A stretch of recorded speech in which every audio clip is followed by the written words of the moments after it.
Hello and welcome back to the Chaps Guide, and welcome to today's review of Aramis Tobacco Reserve.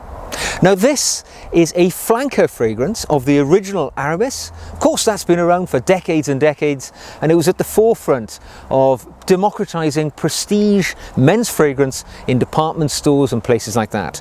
And over the years it has spawned many a flanker which has shared the DNA in some cases of the fragrance, sometimes not, it's just shared the name. But in Tobacco Reserve we have one of the latest fragrances, flanker fragrances, which was created in 2018. So I'm filming this in the latter part of 2020. Now sadly this fragrance has been discontinued. Now I've heard that from two separate independent sources who tell me that they're no longer producing Aramis Tobacco Reserve. That's why I'm bringing you this review whilst this fragrance is still widely available on places like Amazon, eBay and many of the other fragrance purchasing sites out there, because it's obviously been manufactured in its millions of units, which are still available, and they're starting to decline. So I thought I would bring you this review so that should you wish to try this fragrance, you'd have the opportunity before it becomes so scarce and so expensive you can't access it. Now Aramis, as you know, been produced by Estee Lauder for all these years, and this particular version of the Aramis family Tobacco Reserve is, as the name would suggest, a smoky, deep, rich, sophisticated to a degree, tobacco imbued fragrance, which is all about those tobacco fragrances. So let's give it a try. And let's get it on the skin so that we can test it. A couple of squirts. There you go. Have a quick look at the old atomizer. Fantastic atomizer, as is the case in all the Aramis fragrances. And we're just going to let that sit. Now, do you know what? I normally talk about the various accords, the head notes, the heart notes, the bass notes. Do you know what? I'm not going to bother with this one because quite literally this is all about tobacco.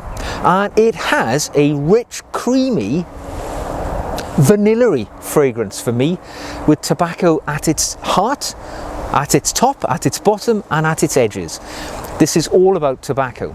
And it's a musty, very masculine tobacco fragrance, which for me reminds me of pipe smoking tobacco, not, you know, the raw, perhaps natural tobacco which many of the other tobacco fragrances have, because of course tobacco has been a popular genre in the men's fragrance world for some time, at the very top with, you know, your Tom Fords and right down to much cheaper versions, but you know, this sits somewhat in the middle for me, and there's an element of sweetness to it, but tobacco runs from one end to the other, but a lovely rich creamy tobacco with a little bit of vanilla in there as well, which I find ultimately wearable. And a smokiness, there's a smokiness which brings a certain level of attraction to it too. So when would I wear this? Well, I would almost certainly wear this at this time of year. I'm filming this in November in the UK. It's a cool day. It's not so much damp, but you know, the cold elements of the season I think are a perfect time for fragrances like this, because this is a strong, powerful fragrance.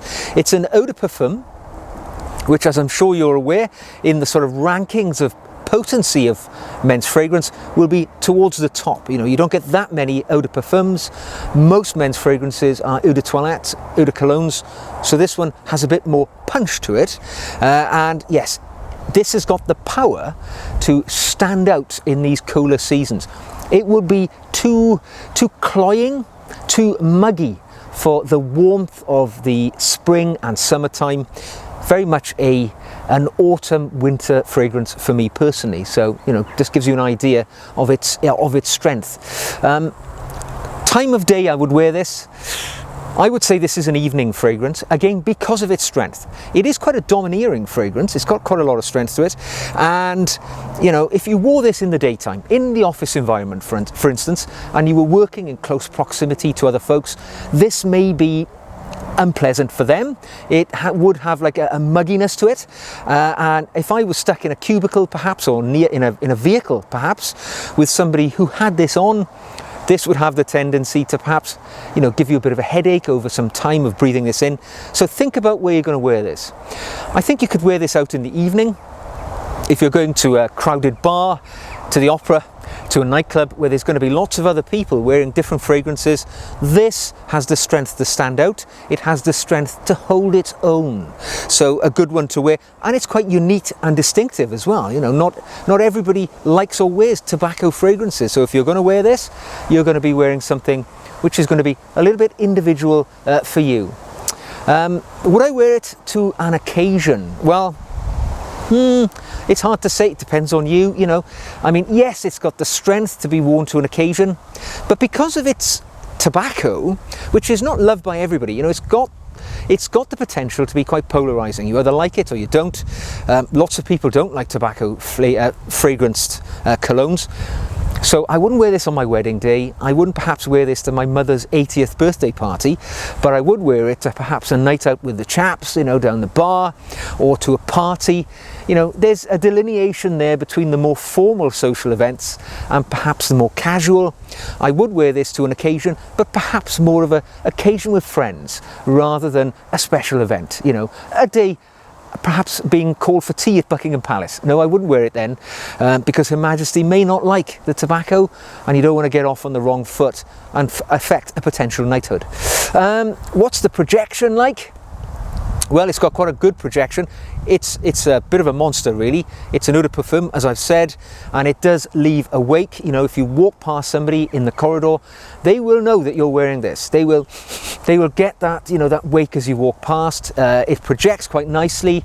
It's got strength to this, and that you get your money's back in what you pay for this fellow in its strength. I think it's fair to say. It is also a very masculine fragrance. It's musky, smoky. Tobacco fragrance is very much a man's thing. I would never say a woman would wear this. Perhaps there are women perhaps who would like tobacco fragrances, but generally speaking, 99 times out of 100, it's going to be a gentleman wearing this. And I would say it's going to be a gentleman who is beyond the age of 40, because I would say that this fragrance, with its characteristics, would be more naturally inclined to be something an older gentleman would wear. When I say older, I mean I'm 50 and I'm more than happy to wear this. I love it, and it is something I wear regularly when I need this, the characteristics which this brings in a cologne. I would be surprised if a 25-year-old gentleman wears this though. I definitely think it's more inclined towards perhaps the older person. Longevity on the skin, you get your money's worth out of this. Applied in the morning, 2 squirts, just 2, and it's still active on the skin 8, 9, 10 hours later. You might expect good strength with a eau de parfum, but this one, I think, it's a beast of a performer. It really does go to work for you. And in fact, when I've applied this on perhaps when I was wearing a jumper, a day or two later, I've put that same jumper on, and I'm still, quite ably to detect this fragrance still active on clothing. So good performer, not bad at all. What third-party comments have I sort of elicited over the years? Well, I say over the years, I've been wearing this for about 3 months. I say it's a polarizing fragrance, and you get that. There are those who say, oh God, what are you wearing? What's that? And there are those who will say, oh, they're intoxicated by that pipe smoker chic fragrance, which takes me back to my childhood when it was much more common to encounter gentlemen who smoke pipes, and you would walk past a chap perhaps in the street, and you would walk through his stream of smoke from his pipe, and there was that very lovely visceral fragrance of the pipe smoke, a rich sweet smelling smoke, opposed to perhaps what cigarettes discharge. So yes, third party comments for me up to this point have been positive, but I'm conscious there are those who will not enjoy this fragrance. What does it look like? Well, let's be honest, it looks like pretty much everything else in the Aramis range, which has been shoehorned into the same bottle. Here's Aramis Original, and as you can see, it's the twin. The only difference is the colour of the juice, which as you can see is darker, suggesting more concentration, which is true. That's an eau de parfum, so you expect that. And a different sticker on the front, which is the only thing which delineates really from the original and this flanker, and of course there are many others, the leather versions and so on, which look the same just with a different sticker. The box it comes in has been decorated to give an indication of the fragrance, and it's got green leaves on it, I guess suggesting that it is you know, raw tobacco leaves. And yeah, it looks all right, it looks attractive. It's different of course from the original Aramis box rather, but in many ways just the same, just different image on the front. So there we go. The value though, this is the point here. Now this chap, as I said, has been discontinued. I bought this in July off eBay in an auction. I paid 41 British pounds for it, which I thought was quite reasonable. If you were to look for this today, it is now trading for around about £65 plus. And this is, I believe, let's have a look, a 110 milliliter bottle. So you get quite a bit there, you know, it's quite a chunk. You get, well, let's just say this, I think it was a bargain for £41. I'd still pay £65 for it. And of course, as it becomes more scarce, now the production run has ended, it's going to climb in price. But it is definitely, for me, something which I've been very pleased to add to my collection.